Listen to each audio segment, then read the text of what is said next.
Hello बच्चों, welcome back to Global Boards. I hope आप लोग स्वस्थ होंगे, मस्त होंगे और पढ़ाई में व्यस्त होंगे। तो आज हम पढ़ने वाले हैं क्लास 11th का चैप्टर जिसका नाम है जीव जगत का वर्गीकरण। तो इसमें हम मोनेरा जगत, प्रोटिस्टा, फंजाई, प्लांटी, एनिमिलिया और वायरस, वायराइड और लाइकेन्स के बारे में पढ़ेंगे। तो आगे हम देखते हैं। सभ्यता के प्रारंभ से ही मानव ने सजीव प्राणियों के वर्गीकरण के अनेक प्रयास किए हैं। वर्गीकरण के ये प्रयास वैज्ञानिक मानदंडों की जगह सहज बुद्धि पर आधारित हमारे भोजन, वस्त्र एवं आवास जैसी सामान्य उपयोगिता के वस्तुओं के उपयोग की आवश्यकताओं पर आधारित थे। इन प्रयासों में जीवों के वर्गीकरण के वैज्ञानिक मानदंडों का उपयोग सर्वप्रथम अरस्तु ने किया। किसने किया था? अरस्तु ने किया था। उन्होंने पादपों को सरल आकारिक लक्षणों के आधार पर वृक्ष, झाड़ी और शाख इसमें वर्गीकृत किया। जो अरस्तु थे, इन्होंने जो पादप थे उनको सरल आकारिक लक्षणों के आधार पर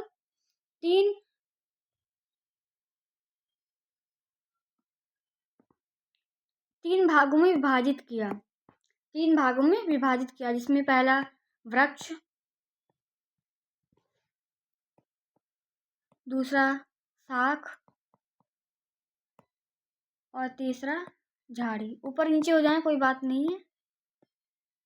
वृक्ष, शाख और झाड़ी, इन तीनों में अरस्तु ने इनको बांटा था। पादप को तीन भागों में विभाजित किया था अरस्तु ने। तो आगे देखते हैं। जबकि उन्होंने प्राणियों का वर्गीकरण लाल रक्त की उपस्थिति तथा अनुपस्थिति के आधार पर किया। क्यों? लाल रक्त की उपस्थिति तथा अनुपस्थिति के आधार पर किया था। लीनियस के काल में सभी, लीनियस कौन थे? Carolus Linnaeus. लीनियस के काल में सभी पादपों और प्राणियों के वर्गीकरण के लिए एक द्विजगत पद्धति विकसित की गई थी। क्या की थी? द्विजगत पद्धति, जिसको कैरोलस लीनियस ने दिया था। जिसमें उन्हें क्रमशः प्लांटी, जिसको पादप बोलते हैं, प्लांटी एवं एनिमिलिया जगत में वर्गीकृत किया गया था। इस पद्धति के अनुसार यूकैरियोटिक, जिसको बोलते हैं ससीम केंद्र की, एवं प्रोकैरियोटिक, जिसको बोलते हैं असीम केंद्र की। यूकैरियोटिक एवं प्रोकैरियोटिक एक कोशिका एवं बहुकोशिक, एक कोशिक एवं बहुकोशिक तथा एक कोशिक मतलब जिसमें एक ही कोशिका हो, और बहुकोशिक का मतलब जिसमें अनेक सारी कोशिकाएं होती हैं, उसको बहुकोशिक बोलते हैं। तथा प्रकाश संश्लेषी एवं जो कि हरी शैवाल पे होता है, एवं अप्रकाश संश्लेषी जो कि कवक में होता है, के बीच विभेद स्थापित करना संभव नहीं था। पादपों एवं प्राणियों पर आधारित यह वर्गीकरण आसान एवं सरलता से समझे जाने के बावजूद बहुत से जीवधारियों को इनमें से किसी भी वर्ग में रखना संभव नहीं था।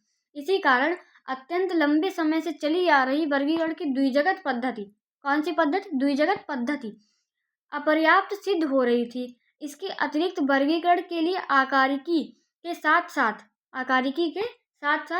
कोशिका संरचना, कोशिका भित्ति के लक्षण, पोषण की विधि, आवास, प्रजनन की विधि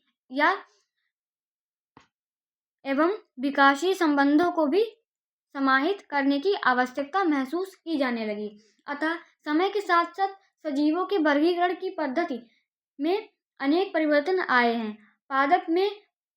पादप एवं प्राणी जगत के वर्गीकरण की इन कठिन पद्धतियों, जिनमें सम्मिलित समूहों जीवधारियों में होने वाले परिवर्तन शामिल हैं, सदा ही समाविष्ट रहे हैं। इसके अतिरिक्त जीवधारियों के विभिन्न जगत की संख्या एवं उनके लक्षणों की विभिन्न वैज्ञानिकों द्वारा अलग अलग व्याख्या की गई, उनकी सारी अलग अलग व्याख्याएं की गई हैं। तो इसमें क्या था? जो अरस्तु थे, उन्होंने पादप को तीन भागों में विभाजित किया था। किसमें किया था? तीन भागों में विभाजित किया था। पहला क्या था? वृक्ष, शाख और झाड़ी, या उल्टा भी कर सकते हैं, शाख, झाड़ी, शाख, वृक्ष। तो जो झाड़ी होती हैं, ये क्या होती हैं? जैसे झाड़ी यहाँ लिखते हैं, झाड़ी, जिसको इंग्लिश में बोलते हैं सर्व, क्या बोलते हैं? तो झाड़ी क्या होती है? देखो, झाड़ियाँ होती हैं, इनका तना तो अत्यधिक मुलायम होता है, पर ये आकार में बहुत छोटी होती है। झाड़ियाँ क्या होती हैं? इनका जो तना होता है वो मुलायम होता है, और जो आकार होता है, आकार इनका छोटा होता है। किसका? झाड़ियों का।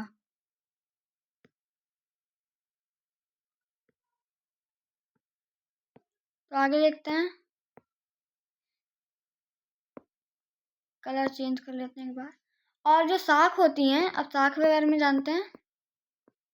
शाख के बारे में पढ़ते हैं। शाख होती है, इनको हर्ब बोलते हैं। ये क्या होती है? जो शाख होती है, शाख का तना इनका थोड़ा कम मुलायम होता है। क्या होता है? कम मुलायम होता है इनका तना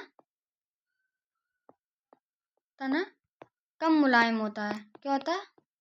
तना कम मुलायम होता है और ये आकार में कुछ बड़े होते हैं। आकार में कुछ बड़े होते हैं। और जो पेड़ होते हैं, इनको बोलते हैं ट्रीज। पेड़ ग्रीन ही कर देते हैं, यहाँ लिखते हैं ट्री, पेड़ या वृक्ष। वही पेड़ में क्या होता है, इनका जो तना जो होता है वो अत्यधिक कठोर होता है। जो पेड़ होते हैं, इनका तना होता है वो अत्यधिक कठोर होता है और आकार में अत्यधिक बड़े होते हैं। क्या होता है? तना होता है वो अत्यधिक कठोर होता है और आकार में बड़े होते हैं। तो इसमें यही बताया गया। तो जो अरस्तु थे, उन्होंने पादप को 3 भागों में विभाजित किया: झाड़ी, शाख और पेड़, वृक्ष। तो झाड़ी में क्या होता है? झाड़ी का तना जो होता है वो अत्यधिक मुलायम होता है और आकार में छोटे होते हैं। और जो शाख होती है, उसमें तना होता है कम मुलायम होता है और जो आकार होता है वो कुछ बड़ा होता है। और जो पेड़ होते हैं, उनका वो तना तो अत्यधिक कठोर होता है पेड़ का, और जो आकार होता है वो अत्यधिक बड़े आकार होता है, अत्यधिक आकार में बड़े होते हैं। आगे देखते हैं, आगे दिया गया है और इसमें 5 जीव जगत बताए गए। तो इसमें कौन सा बताया गया? मैंने पहले स्टार्टिंग में बताया था, ये लिखा इधर है। Monera, protista, fungi, Plantae, Animalia, ये सारे हैं। तो इसमें देखते हैं तालिका में, देखो ये मोनेरा जगत है, ये प्रोटिस्टा, फंजाई, ये 5 जगत हैं। प्लांटी और एनिमिलिया 5 जगत हैं। तो इसमें इसके लक्षण को हम देखते हैं। देखो लक्षण, कोशिका प्रकार कैसा? मोनेरा होता है वो प्रोकैरियोटिक होता है। मोनेरा क्या होता है? मोनेरा होता है वो प्रोकैरियोटिक होता है। प्रोटिस्टा होता है वो यूकैरियोटिक होता है। फंजाई होता है वो भी यूकैरियोटिक होता है। प्लांटी होता है वो भी यूकैरियोटिक, और एनिमिलिया होता है वो भी यूकैरियोटिक ही होता है। तो इसकी कोशिका भित्ति, जैसे मोनेरा है, मोनेरा की कोशिका भित्ति किससे बनी होती है? सेल्यूलोज और एमिनो अम्ल से। सेल्यूलोज और एमिनो अम्ल से मिलकर इसकी भित्ति तैयार होती है। प्रोटिस्टा होती है इसमें कोशिका भित्ति कुछ में उपस्थित होती है और कुछ में नहीं। जैसे कुछ में प्रेजेंट होती है और कुछ में एब्सेंट होती है।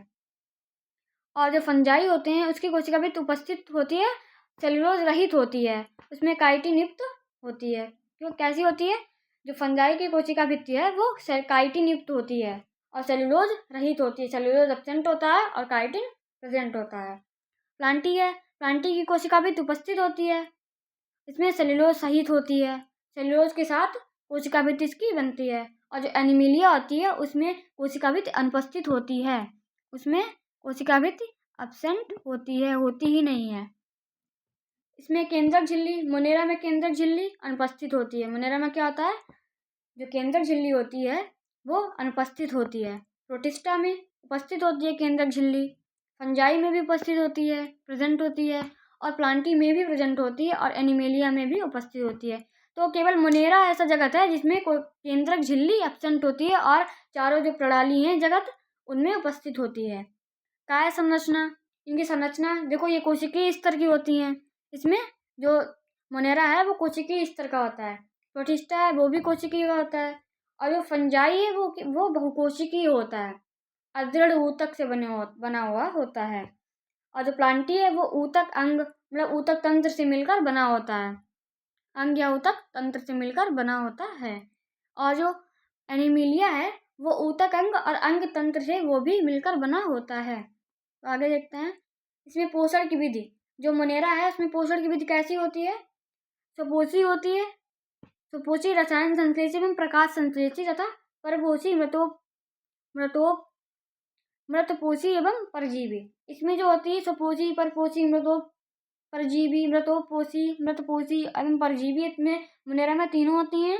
प्रोटिस्टा उसमें स्वपोषी होता है, स्वपोषी तथा परपोषी प्रकार का पोषण होता है। फंजाई होता है, उसमें परपोषी या मृतपोषी एवं परजीवी, परपोषी को बोलते हैं। तो फंजाई में पोषण होता है।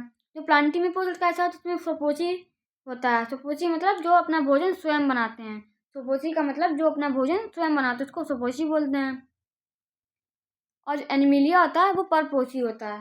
प्राणी संभोजी या मृतपोषी। आगे देखते हैं। अब इसमें दिया गया नीचे इसमें क्या दिया गया है, एक सेकेंड।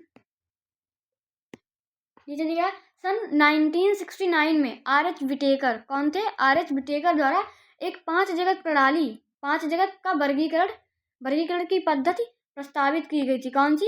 1969 में। किसमें? 1969 में आर.एच. विटेकर द्वारा। किसके? आर.एच. विटेकर के द्वारा, आर.एच. विटेकर के द्वारा 5 जगत का वर्गीकरण पद्धति तैयार की गई थी। इस पद्धति के अंतर्गत सम्मिलित किए जाने वाले जगतों के नाम जिसमें था मोनेरा, प्रोटिस्टा, फंजाई, प्लांटी एवं एनिमिलिया हैं। कौन है? मोनेरा, प्रोटिस्टा, फंजाई, प्लांटी एवं एनिमिलिया हैं।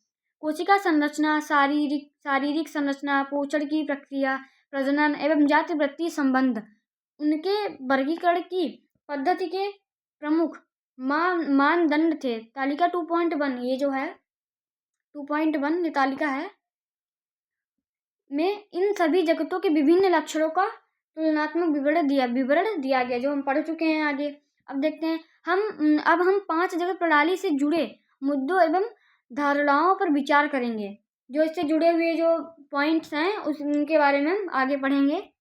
जिससे वर्गीकरण की यह पद्धति प्रभावित है। इससे पहले की वर्गीकरण पद्धति के अंतर्गत बैक्टीरिया, नीलहरित शैवाल, मॉस, फर्न, जिम्नोस्पर्म एवं एंजियोस्पर्म को पादपों के साथ रखा गया था। इस जगत के समस्त जीवों को कोशिकाओं में कोशिका भित्ति का उपस्थित रहना एक समानता थी। इसमें जो नीलहरित शैवाल है, ब्लू ग्रीन एल्गी जिसको बोलते हैं, इधर लिखते हैं नीलहरित शैवाल, इसको क्या बोलते हैं? Blue green algae. क्या बोलते हैं? इसको बोलते हैं ब्लू ग्रीन एल्गी, नीलहरित शैवाल। इसको इंग्लिश में बोलते हैं ब्लू ग्रीन एल्गी। और जो ये ब्लू ग्रीन एल्गी, इसको प्रारंभ में तो ब्लू ग्रीन एल्गी बोला गया। एक सेकेंड, एल्गी स्पेलिंग मिस्टेक है। एल्गी क्या बोला गया था? Blue green algae. पर इसको जो बाद में था ना, देखो इसका पुराना नाम था ब्लू ग्रीन एल्गी, नीलहरित शैवाल। पर इसको जो पादप जगत में मोनेरा में रखा गया था, जो पादप जगत था उसमें मोनेरा में जब ब्लू ग्रीन एल्गी को रखा गया था तो इसका नाम था वो चेंज हो गया था, उसका नया नाम रखा गया था। इसको क्या बोलते हैं? साइनोबैक्टीरिया। क्या बोलते हैं? साइनोबैक्टीरिया। ये जो था, ये इसका था पुराना नाम। ब्लू ग्रीन एल्गी था, ये पुराना नाम था। और जो ये साइनोबैक्टीरिया है, ये इसका नया नाम था।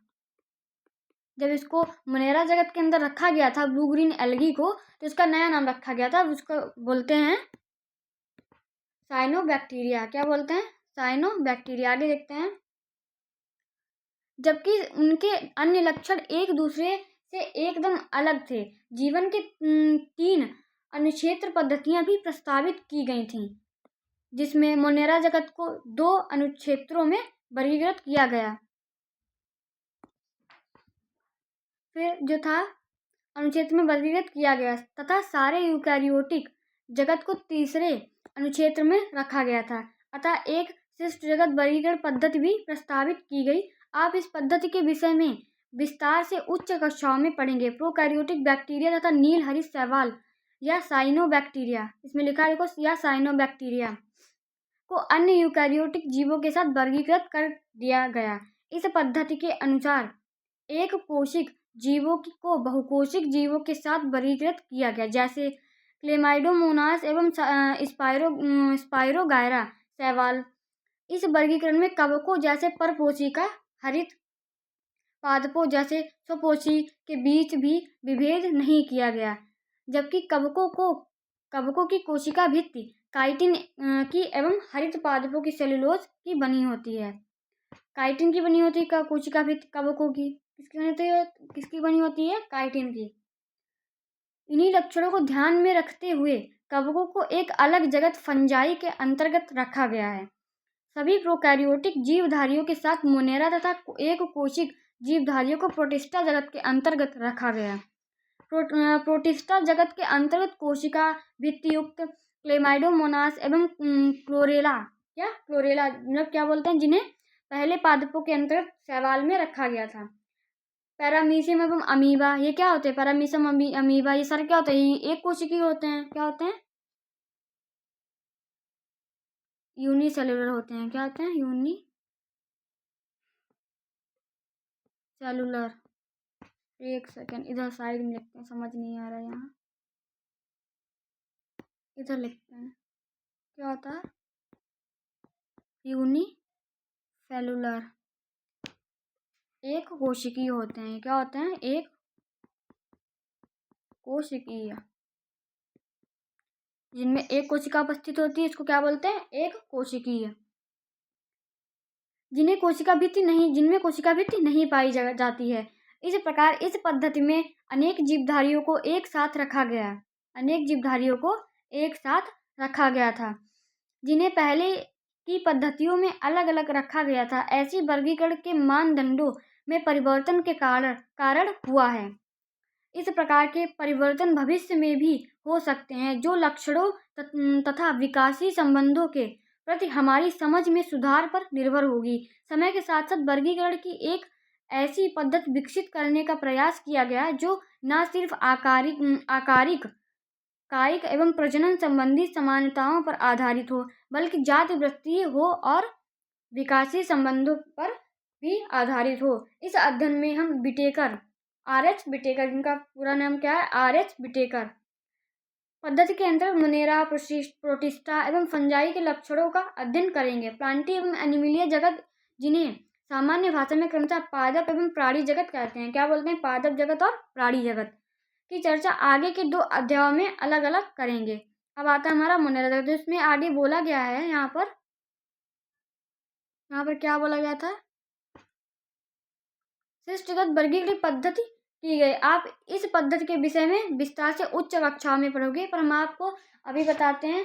जो ये थे ना, इसमें कितनी 6 जगत प्रणाली दी गई थी। कितनी दी गई थी? 6 जगत प्रणाली। जिसमें थी जगत प्रणाली थी, इसमें एक थी द्वि जगत प्रणाली थी। वो कितनी थी? वो थी 6 जगत प्रणाली। उसमें से पहली क्या थी? द्विजगत प्रणाली। क्या थी? द्विजगत प्रणाली। शॉर्ट में बताते हैं, अभी पूरा नहीं। द्विजगत प्रणाली, 2 किंगडम बोलते हैं जिसको, 2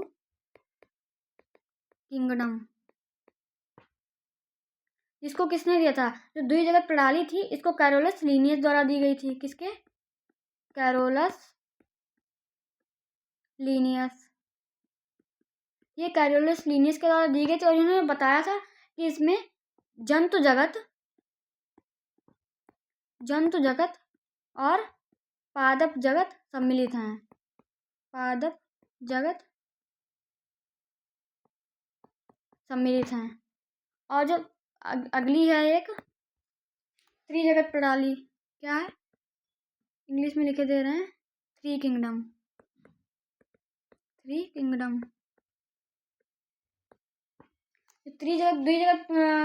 द्विजगत प्रणाली के बाद त्रिजगत प्रणाली आती है। त्रिजगत प्रणाली को हेकल के द्वारा दिया गया था। किसके द्वारा? हेकल के द्वारा। हेकल ने त्रिजगत प्रणाली दी थी। इसमें इन्होंने बताया था कि इसमें पादप जगत, जंतु जगत और प्रोटिस्टा के बारे में बताया गया था। किसके बारे में? प्रोटिस्टा के बारे में बताया गया था। जो 4 किंगडम था, द्विजगत, त्रिजगत, चार जगत, ऐसे इनको हिंदी में बोलते हैं। जो फोर किंगडम जो फोर किंगडम थी वो कोपलैंड ने दिया था। चार जगत प्रणाली थी वो कोपलैंड के द्वारा दी गई थी। किसके द्वारा? कोपलैंड ने चार जगत प्रणाली दी थी। इसमें इन्होंने बताया था कि इसमें पादप जगत, जंतु जगत, प्रोटिस्टा और मोनेरा के बारे में बताया गया था। इसके बारे में मोनेरा के बारे में बताया गया था। देखो, जो द्विजगत प्रणाली थी इसमें जंतु जगत और पादप जगत के बारे में बताया गया था। त्रिजगत प्रणाली थी उसमें हेकल के द्वारा दी गई थी और पादप जगत, जंतु जगत और प्रोटिस्टा के बारे में बताया गया था। पांच जगत प्रणाली थी। जो चार जगत प्रणाली थी वो कोपलैंड के द्वारा दी गई थी। इसमें पादप, जंतु, प्रोटिस्टा और मोनेरा जगत के बारे में बताया गया। और जो पांच जगत प्रणाली थी, पांच जगत प्रणाली, फाइव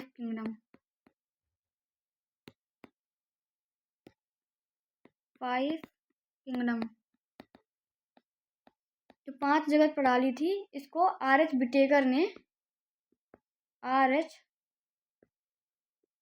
विटेकर ने 1969 में दी थी। और इसमें इन्होंने बताया था कि पादप जगत, जंतु जगत, प्रोटिस्टा, मोनेरा और कवक के बारे में बताया था इन्होंने। और जो छह जगत प्रणाली थी हमारी, इधर लिख देते हैं, छह जगत प्रणाली, सिक्स किंगडम, छह जगत प्रणाली थी जो कार्ल वोजर ने दी थी। किसने?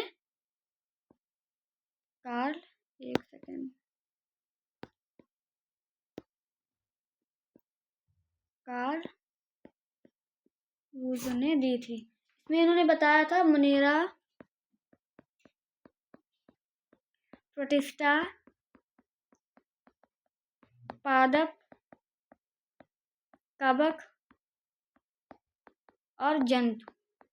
इन्होंने बताया जो ये मोनेरा था, मोनेरा को था उसमें दो भागों में डिवाइड किया था, आद्य जीवाणु और सत्य जीवाणु, साय जीवाणु।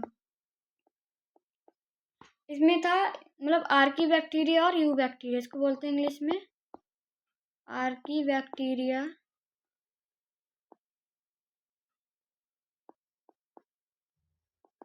और यू बैक्टीरिया।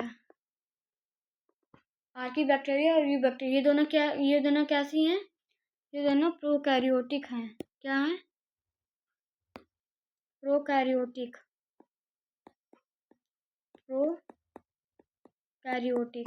कैसी हैं ये दोनों? आर्की बैक्टीरिया और यू बैक्टीरिया, ये दोनों प्रोकैरियोटिक हैं। उन्हें मोनेरा जगत के अंतर्गत रखा गया था। तो आगे जो हमारा द्विजगत प्रणाली थी वो किसने दी थी? रिवीजन करते हैं। द्विजगत प्रणाली थी वो कैरोलस लीनियस ने दी थी। और इन्होंने बताया था कि जंतु जगत और पादप जगत के बारे में। जो त्रिजगत प्रणाली थी इसको हेकल ने दी थी, हेकल के द्वारा दी गई थी। और इसमें उन्होंने बताया कि इसमें पादप जगत, जंतु और प्रोटिस्टा सम्मिलित हैं। और जो चार जगत प्रणाली थी उसको कोपलैंड के द्वारा दी गई थी। इसमें पादप, जंतु, प्रोटिस्टा, मोनेरा के बारे में बताया गया था। और जो पांच जगत प्रणाली थी वो आर.एच. विटेकर के द्वारा दी गई थी। और इसमें इन्होंने बताया था पादप जगत, प्रोटिस्टा, मोनेरा और कवक के बारे में। और जो छह जगत प्रणाली, इसको कार्ल वूजर नामक वैज्ञानिक ने दी थी। और इसमें उन्होंने मोनेरा, प्रोटिस्टा, पादप जगत और कवक और जंतु के बारे में बताया था। और जो मोनेरा जगत है इसके अंतर्गत दो आते हैं, क्या? आद्य जीवाणु और सह जीवाणु, आर्की बैक्टीरिया और यू बैक्टीरिया। जो आर्की बैक्टीरिया और यू बैक्टीरिया होते हैं वो प्रोकैरियोटिक होते हैं। कौन से होते हैं? प्रोकैरियोटिक होते हैं। और जो छह जगत प्रणाली होती है इसको हम क्या बोलते हैं? Three domain system. क्या बोलते हैं? Three domain system. इसमें ही यू बैक्टीरिया और यूकैरिया भी आते हैं। आर्की बैक्टीरिया, यू बैक्टीरिया और यूकैरिया भी आते हैं। तो आगे हमारा जो टॉपिक है मोनेरा जगत, क्या है? मोनेरा। इसको हम कल पढ़ते हैं, आगे के टॉपिक में पढ़ते हैं। तो आज के आनंद की जय।